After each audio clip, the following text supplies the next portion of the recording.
My name is Paul Lewis. I'm Business Development Officer at First National Bank and Trust. I've been here about 10 years and love what I do here at the bank. I've been very blessed to be here. I guess if I had to give my job description, and it is a bit nebulous, what I do, my job is to help bring business and industry to the community, as well as business to this bank. And I might just say that our philosophy here at the bank has been, if I help to bring business and industry, bring jobs to this community, whether they bank with us or not, of course I'm going to ask them to, whether they bank with us or not, if it's good for the community, it's good for the bank.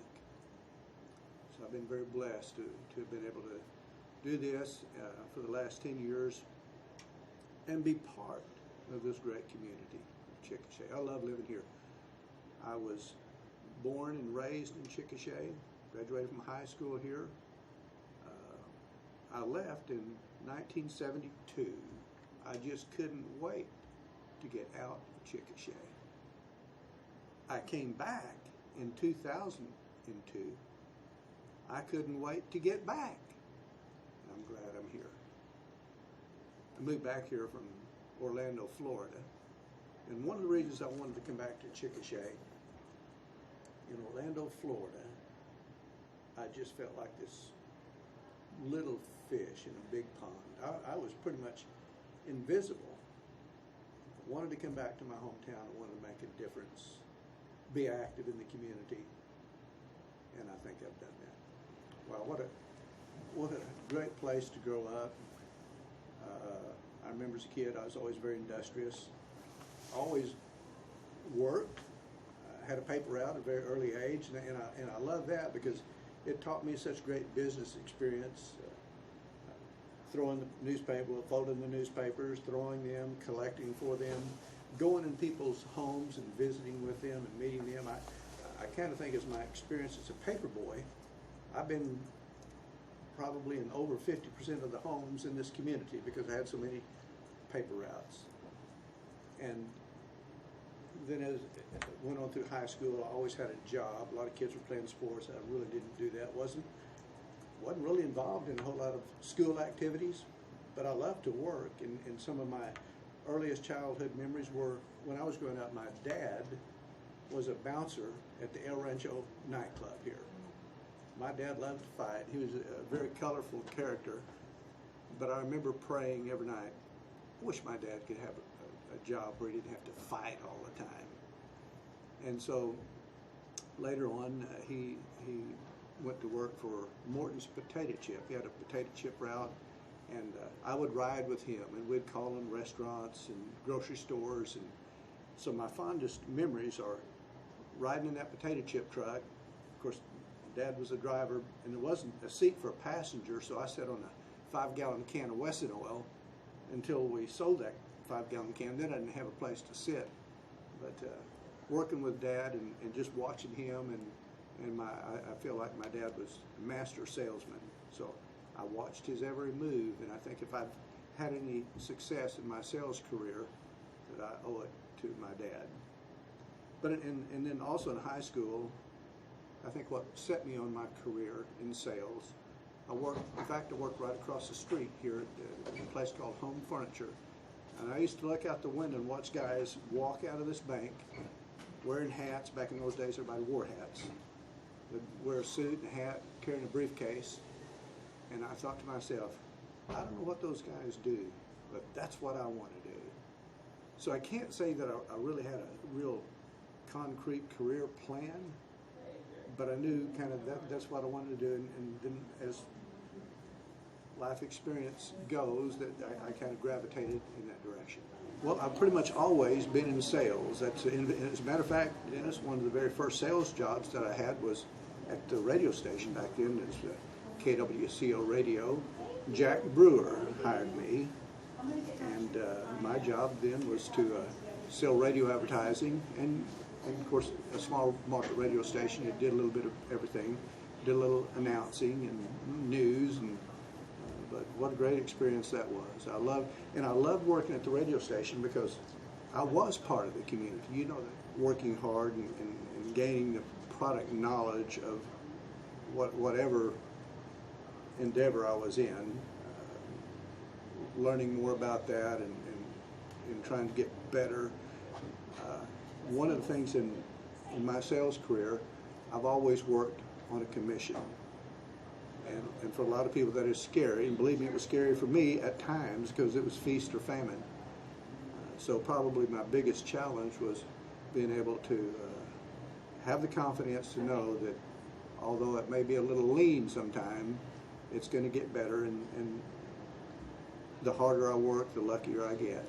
You know, I think I'd have to go back and say, I mentioned Jack Brewer at the radio station back then.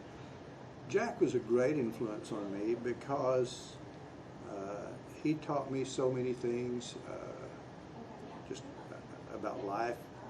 Jack always had such a great attitude. Jack was very successful, and I think I always looked at him and admired who he is deep down inside as well.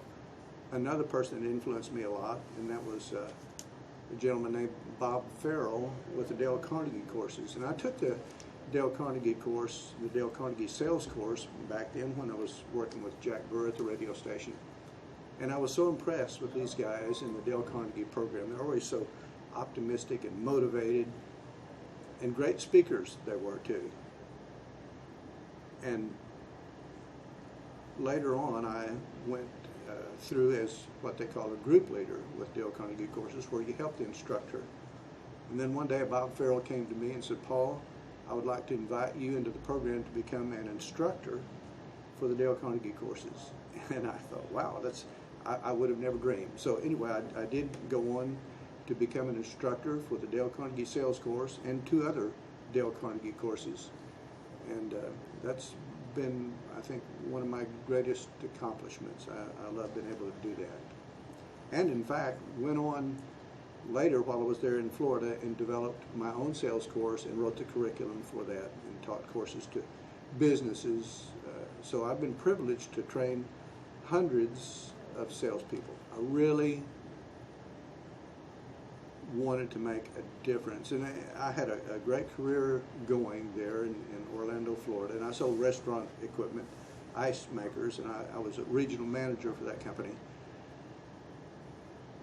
Although I loved what I didn't take a great deal of satisfaction in that. I think that's one of the reasons I was always involved in the Dale Carnegie courses, because that gave me a feeling of accomplishment, satisfaction. I wanted to come back.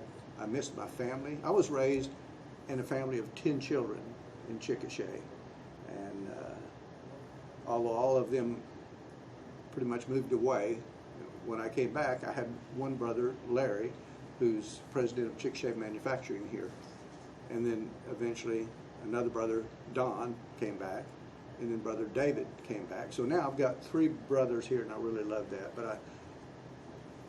But I wanted to be close to my family, and I had been gone for so long, and I really missed that. I'm glad I live here.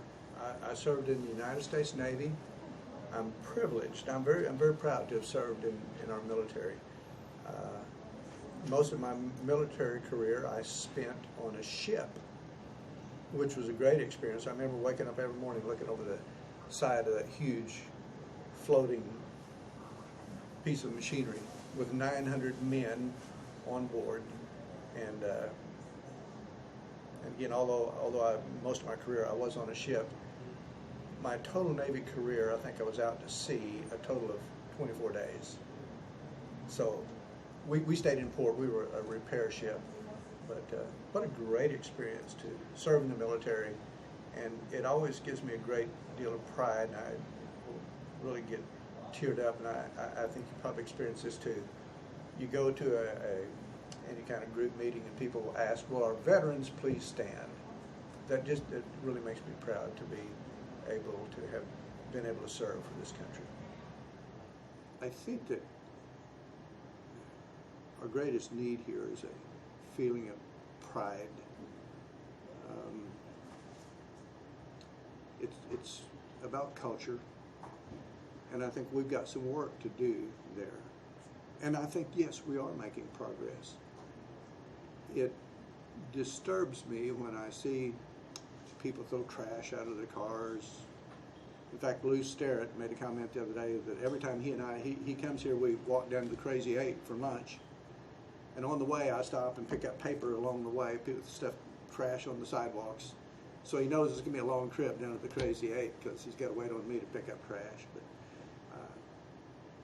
But in our young people, I think that we have such an incredibly talented, bright group of young people coming up.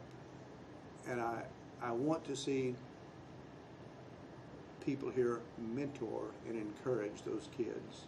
You hear so much negative about teenagers do this and that.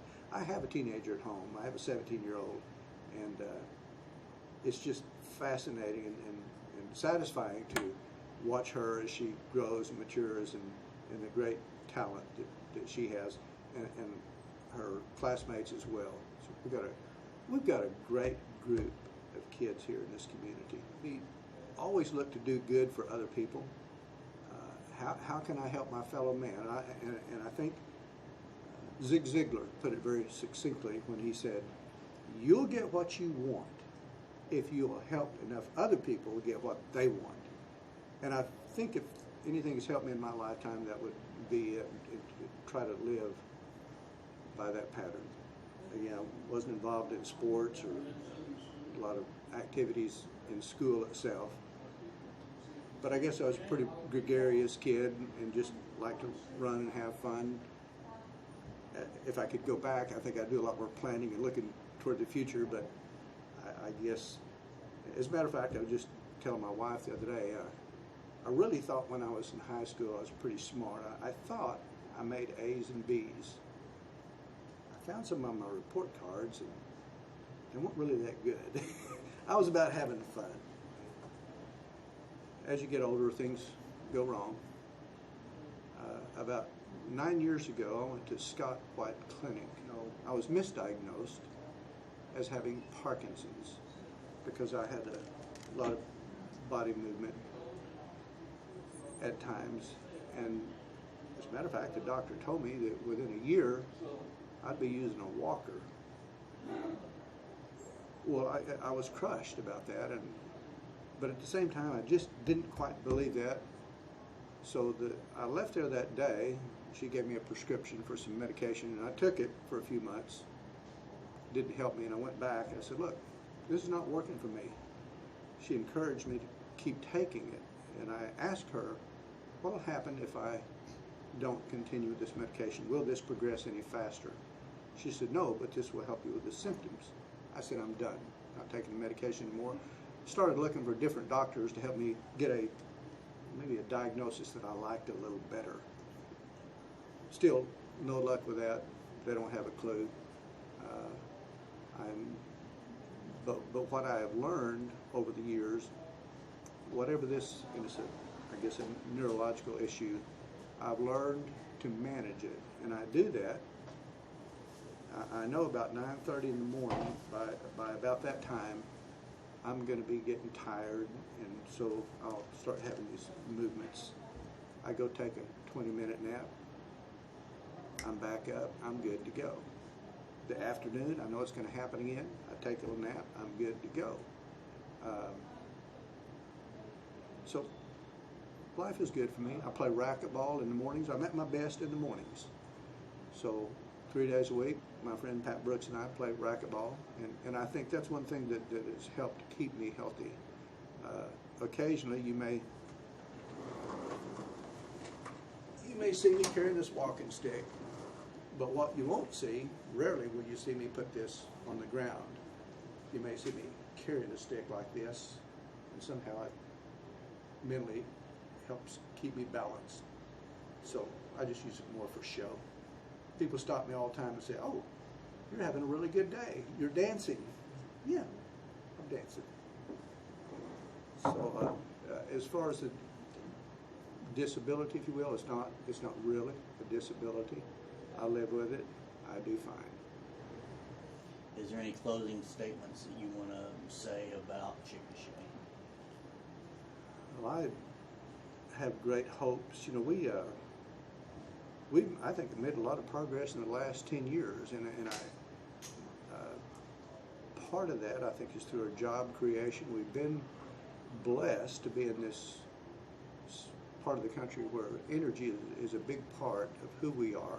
And although it's down right now, and it will come back, and I've been instrumental in bringing a good number of companies to this community. As a matter of fact, I was instrumental in helping bringing Continental Resources here, which created probably 100 jobs or so, and 15 or 20 other smaller companies. I think that we are a strong community as far as the talent that we have.